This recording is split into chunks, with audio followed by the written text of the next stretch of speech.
9 मई वाक़यात के जिम्मेदारों को हर सूरत इंसाफ के कटहरे में लाया जाएगा। वज़ीर आज़म के अज़्म के मुताबिक 9 मई के मनसूबा साजों और सहूलतकारों से सख्ती के साथ निपटा जाएगा। मुफाद परस्त तनासर ने सियासी अदम इस्तेहकाम और अपनी नाकामियों को छुपाने के लिए दूसरों को कुर्बानी का बकरा बनाया। आर्मी चीफ की ज़ेर सदारत कोर कमांडर्स कॉन्फ्रेंस का एलामिया जारी। हुकूमत की भरपूर हिमायत के आज़म का इजहार। कहा चंद अनासर गलत खबरें फैलाकर अवाम में मायूसी और सोसाइटी में तकसीम चाहते हैं। सियासत मीडिया के कुछ मखसूस छोटे तबकात बिलखुसूस सोशल मीडिया मुदाखलत के बेबुनियाद इल्ज़ामात लगाकर अफवाज को बदनाम करना इंतहाई अफसोसनाक है। पाक फौज मुल्की इस्तेहकाम, खुशहाली और सिक्योरिटी के लिए किरदार अदा करती रहेगी। मारूफ बैंकर मोहम्मद औरंगजेब को वज़ीर ख़जाना बनाने का फैसला। द न्यूज़ के एडिटर इन्वेस्टिगेशन अंसार अब्बासी के मुताबिक वज़ीर आज़म के करीबी ज़राए ने मोहम्मद औरंगजेब के वज़ीर ख़जाना बनाए जाने की तस्दीक की है। मोहम्मद औरंगजेब की मियां नवाज शरीफ से मुलाकात हो चुकी। ज़राए के मुताबिक इसहाक डार को सेहत के मसाइल के बायस वज़ारत ख़जाना नहीं दी जा रही।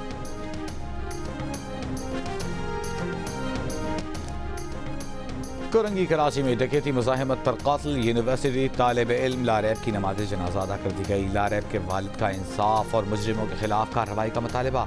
कहा लारैब 4 बहन भाइयों में सबसे बड़ा और BBA फाइनल ईयर का स्टूडेंट था। लारैब ने अकाउंटिंग पर किताब लिखी थी जिसकी कल रूनुमाई होना थी। SSP कोरंगी के मुताबिक लारैब पर डाकुओं ने एक ही गोली चलाई जो आंख के करीब लगी। अतराफ के CCTV कैमरों की फुटेजेस ले रहे हैं। लारैब कत्ल की तहकीकात में कोरंगी सनती एरिया थाने के SHO की तनज़्ज़ुली करके उन्हें बरतरफ कर दिया गया। लारैब को गुज़िश्ता रात मोबाइल फ़ोन छीनने के दौरान मुज़ाहिमत करने पर मुल्ज़िमान ने फायरिंग करके कत्ल कर दिया था।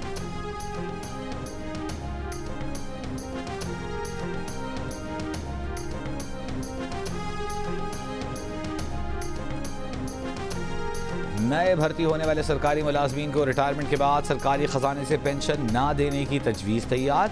सरकारी खजाने से पेंशन का बोझ खत्म करके IMF के मुतालबे पर नई पेंशन स्कीम तैयार कर ली गई। SECP की तजवीज़ पेश करदा पेंशन स्कीम के मुताबिक नए भर्ती सरकारी मुलाजमीन की तनख्वाह से हर माह मखसूस रकम कटेगी।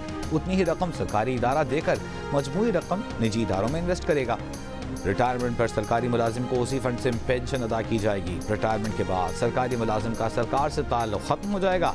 पुराने सरकारी मुलाजमीन भी इस स्कीम में शामिल हो सकते हैं। भारत के सरकारी इदारों में ये पेंशन स्कीम 2004 से राइज है।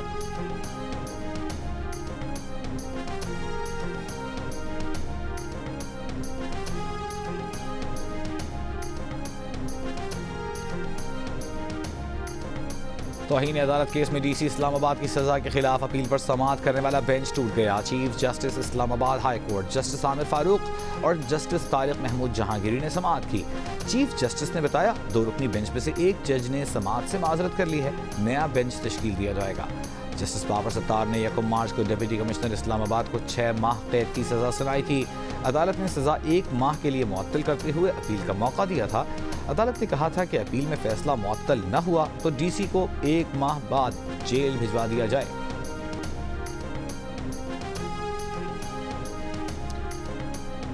इलेक्शन कमीशन ने फॉर्म 45 अपनी वेबसाइट पर जारी कर दिया। फॉर्म 45, 46, 48 और 49 भी वेबसाइट पर जारी।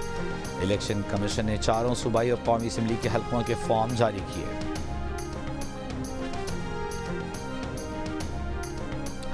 कोयटा में पश्तूनख्वा मिली अवामी पार्टी की अपील पर हड़ताल। दुकानें, कारोबारी मराकज़ बंद। PK मैप ने पार्टी चेयरमैन महमूद अजगसई के घर पर छापे के खिलाफ हड़ताल की कॉल दी है। ANP के रहनुमा अमिल वली खान का आम इंतखाबात में खैबर पख्तूनख्वा में बदतरीन धांधली का इल्ज़ाम। इस्लामाबाद में प्रेस कॉन्फ्रेंस करते हुए कहा खैबर पख्तूनख्वा में 9 मई वालों को 2/3 अक्सरियत दिलाकर मुसल्लत किया गया। ये कैसा जुनून है जो सिंध, बलूचिस्तान और पंजाब में नहीं सिर्फ KP में रह गया। 10 साल में सूबे में उन्होंने ऐसी क्या कारकर्दगी दिखाई।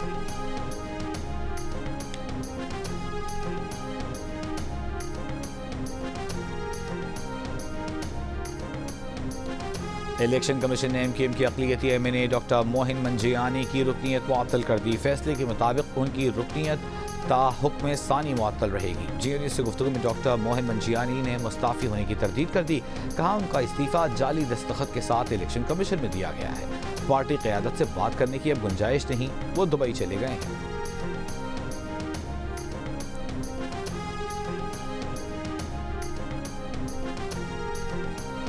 पीपल्स पार्टी के रहनुमा शाजिया मरी ने कहा है कि मुल्क को मुआशी और सियासी इस्तेहकाम की ज़रूरत है। इंतखाबी इस्लाहात ज़रूरी हैं। तमाम सियासी जमातों को मिलकर इस पर काम करना चाहिए।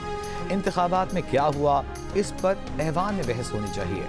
शाजिया मरी ने FBR की कारकर्दगी पर मायूसी का इजहार किया। बोली, FBR को बेहतर करने का वक्त आ गया है।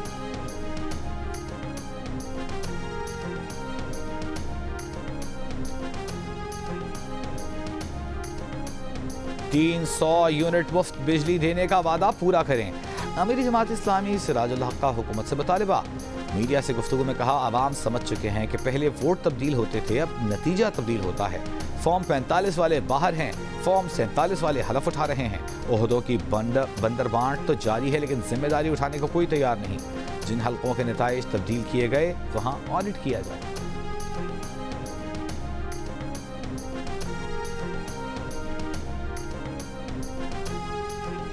ट्रैफिक कानून पर अमल दरामद के लिए सख्ती करना पड़ी तो करेंगे। वज़ीर आला पंजाब मरियम नवाज का ऐलान।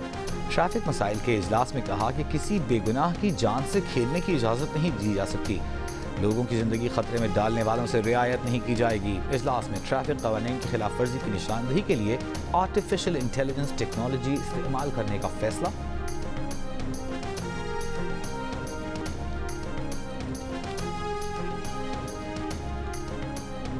बलोच यकजहती कमेटी की माहरंग बलोच का कहना है कि गवादर और जीवानी समेत मुख्तलिफ इलाकों में बारिशों से घर और इंफ्रास्ट्रक्चर तबाह हो गए।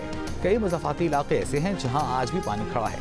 गवादर में प्रेस कॉन्फ्रेंस करते हुए माहरंग बलोच ने कहा कि ये सैलाब कुदरती नहीं बल्कि नाक़िस इंफ्रास्ट्रक्चर और इदारों की गफलत का नतीजा है। जो तरक्की के वादे मीडिया पर किए जा रहे हैं, ज़मीनी हक़ाइक़ से उनका 1% भी ताल्लुक़ नहीं। बैरूनी लोगों को सहूलतें देने के लिए मकामी लोगों की जिंदगी तबाह कर दी गई। नाक़िस प्लानिंग की वजह से ओल्ड गवादर शहर डूब गया।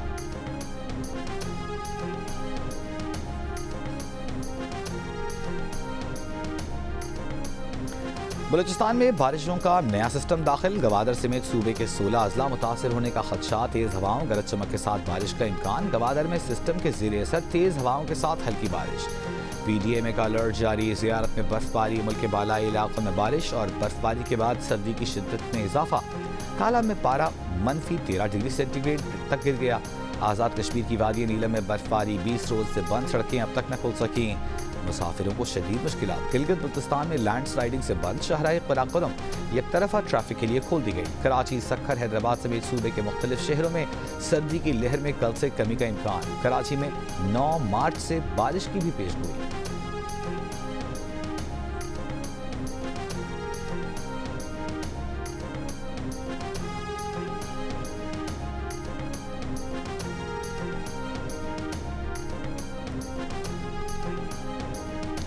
ठट्ठा के करीब माहीगीरों की कश्ती डूब गई। लापता 50 माहीगीरों को बचा लिया गया। रहनुमा फिशरीज के मुताबिक रात तेज हवाओं के सबब लॉन्च उलट गई। हादसा ठट्ठा और कराची के दरमियान बीच हजामो क्रीक के करीब पेश आया। माहीगीरों का ताल्लुक इब्राहिम हैदरी से है।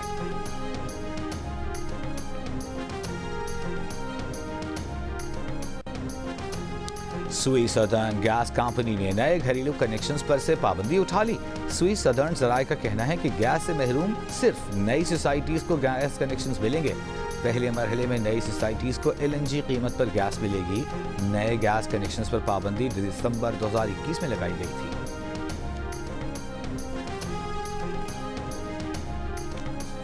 खैबर पख्तूनख्वा असेंबली में खातून मेंबर के साथ बदतमीजी के वाक़े के खिलाफ home based women workers federation और national trade union federation Pakistan का कराची प्रेस क्लब के सामने एहतजाज। लाहौर इजरा वाक़े की भी मजम्मत। कहा, असेंबली में खातून से ये सलूक शर्मनाक है। औरतों को तहफ़्फ़ुज़ का एहसास दिलाना चाहिए।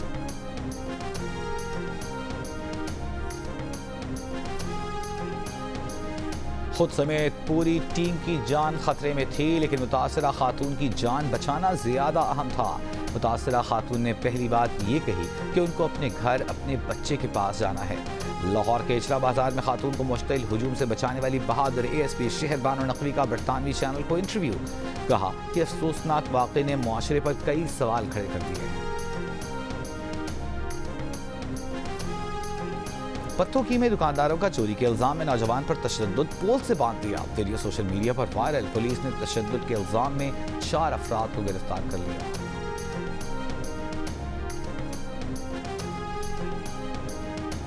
गजा में इमदाद के मुंतज़िर फ़लस्तीनियों पर इसराइली फ़ौज का एक हफ्ते में तीसरा हमला। कुवैती चौक पर फायरिंग से मुतअद्दिद फ़लस्तीनी शहीद और ज़ख्मी। इसराइली फ़ौज के रफ़हा और खान यूनुस पर हमलों में 25 फ़लस्तीनी शहीद।